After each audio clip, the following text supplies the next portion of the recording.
Do you want to crush your opponent with this illegal opening? Well, today I'm going to teach you how to play the Ruy Lopez, an opening where it doesn't only help you farm brilliant moves, but also deepens your chess understanding. Let's jump right in. So the Ruy Lopez is after e4, e5, knight f3, knight c6, and bishop b5.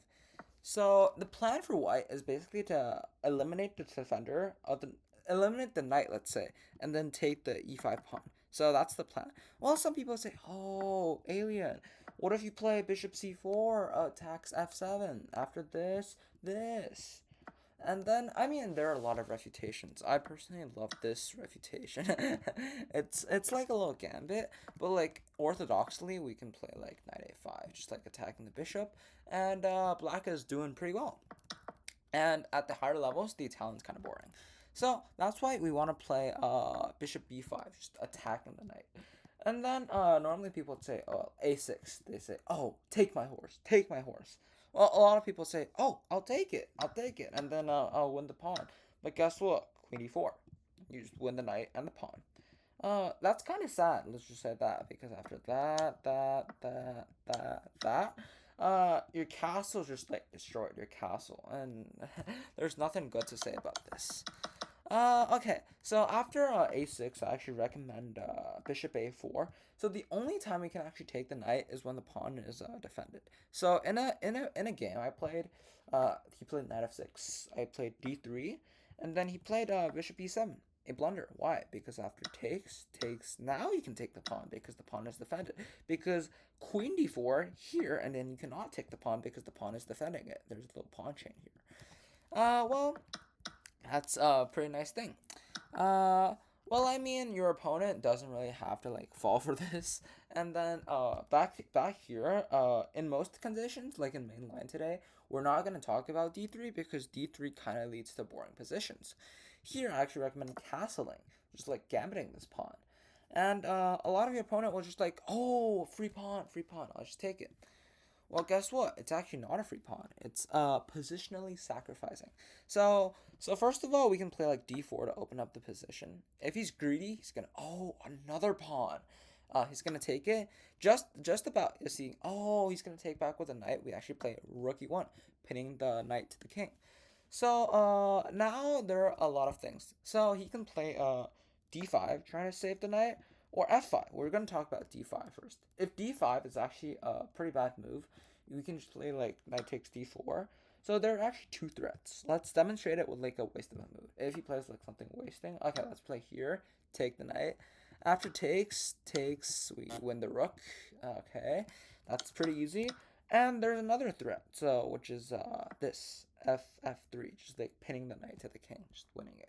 So there are two threats. How do you guard both of them? Well, if your opponent is somewhat smart, he's gonna play this. Bishop c5. It seems like, oh, what if you just here? Oh, I mean, you can just castle. You think, oh, I can just take the knight. No, the knight is not pinned anymore. The knight is double attacked. And now guess what? Your king is just exposed. So, too bad. How about let's reinforce the threat after this.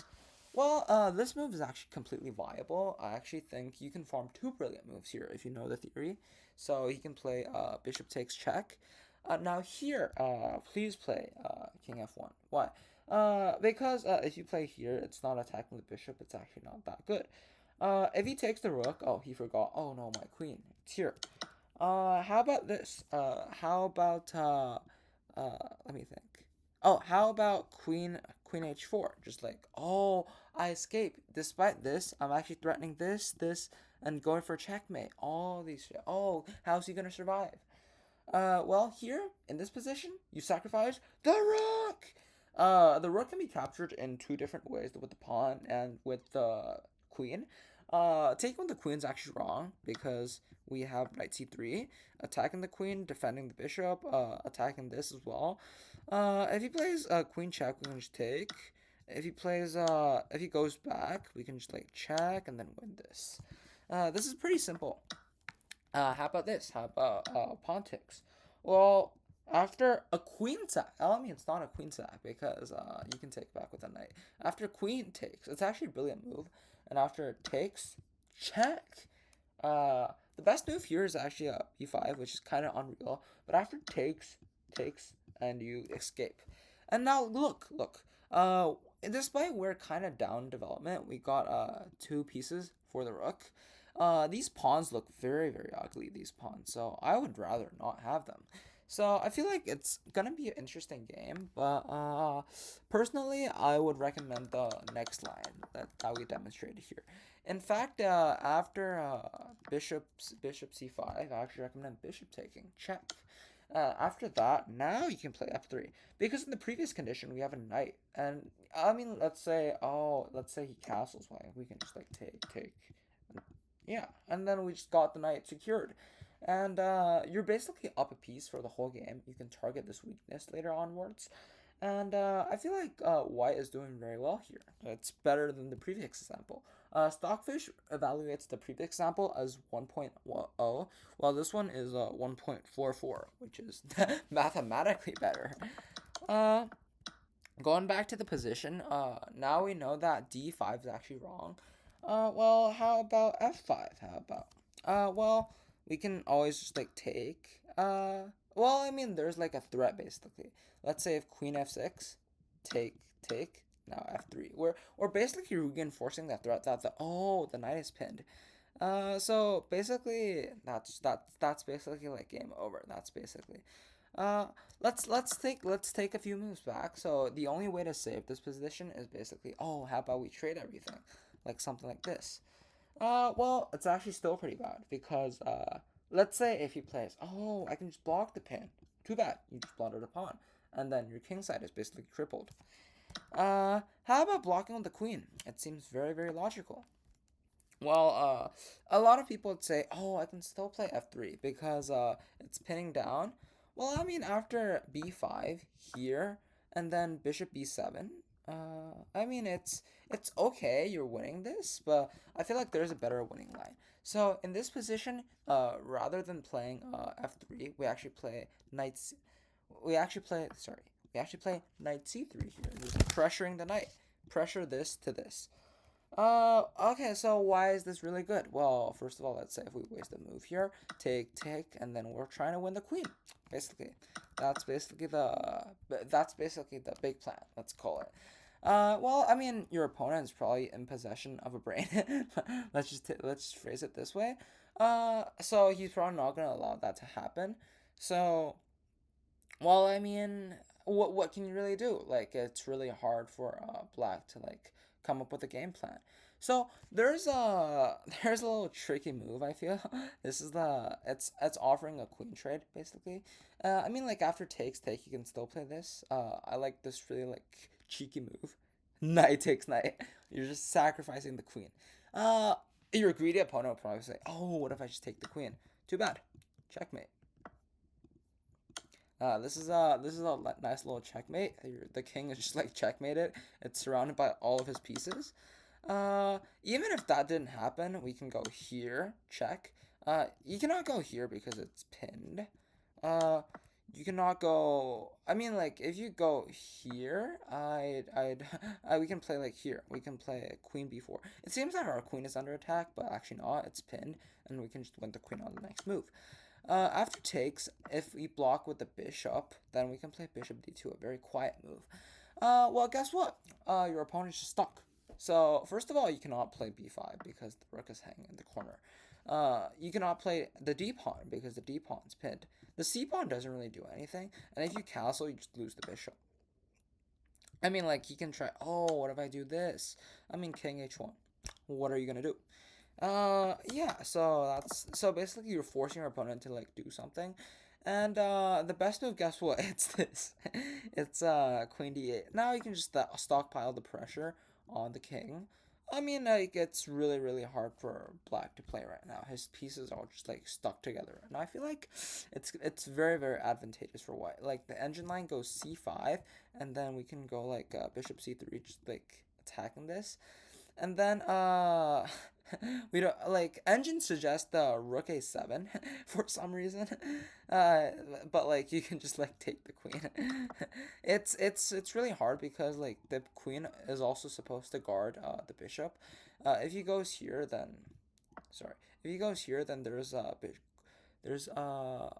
check basically. There's after check here you can actually just take the queen because the queen is pinned and then the king is pinned.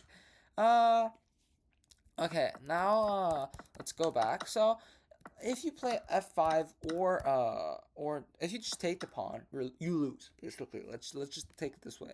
So a lot of your opponents won't actually take the pawn. Instead, they'll play b5. Okay, so we're kicking back the pawn again, and then after that, you think, oh, now I can take.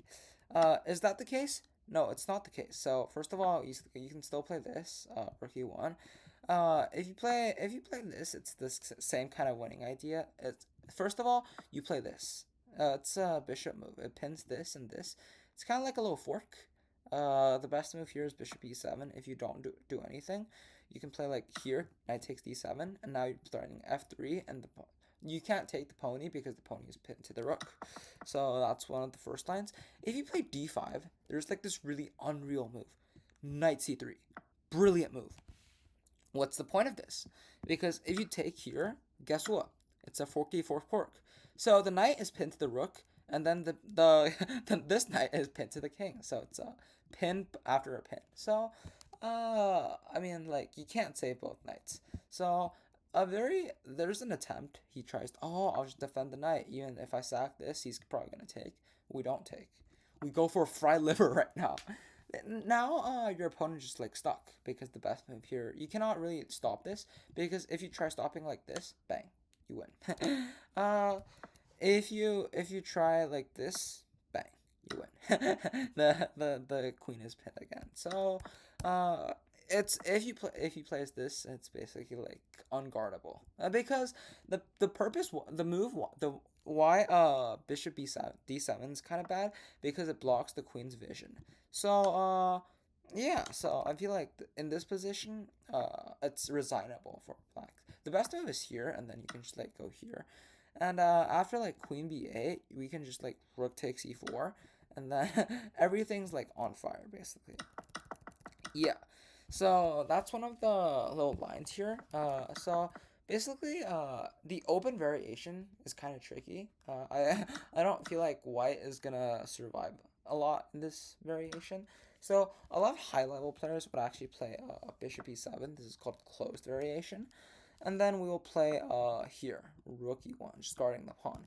As we mentioned earlier, the mission is that after you guard the pawn, now you can take the knight. So for example, if you waste a move again, after takes, and takes, you are clearly up a pawn. Now this does not do anything because knight f3 just like goes back. Well, I mean, oh, what if he goes here, let's say? Well, I mean,